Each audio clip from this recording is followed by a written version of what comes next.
ખાધું, ખાઈને આરામથી સુખ શાંતિ સૂઈ રહ્યા એટલે અંદરથી બંધ કરીને રહ્યા સૂઈ રહ્યા. પણ જેને પેલા હાપનું ટેપુમાં ધીમો પડી હતું એટલે ઝેર ચારાને ચડી ગયું. ચારાને ઝેર ચડી ગયું એટલે ચારે ચાર મરી જાય એટલે એકે બાયણું ખોલીને બહાર આવ્યા.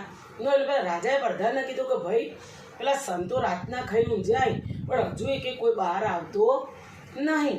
તો કે તું જોતો ખરો કે ચમ આ એકે બહાર આવતા નહીં.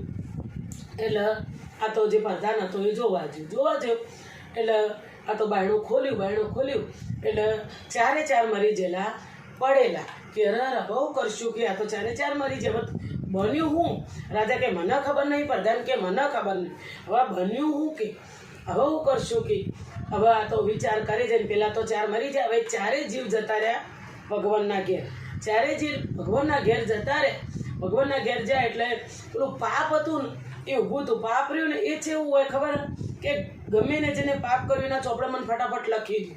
હું ઊભું નહીં રહું. પાપ રહ્યું ને કે ભગવાનના ઘેર જઈને કે હું ઊભું ન રહું, મને ગમે એના ચોપડે લખો.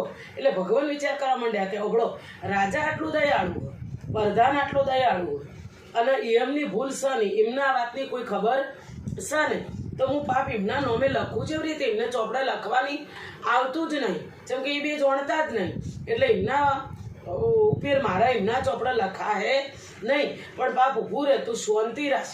હમણાં ગમે ને ગમે કોક મળી જાય અને ગમે કોકના ચોપડે હું તારું લસી લ્યું પણ આ બેના ચોપડે મારથી લખાય નહીં.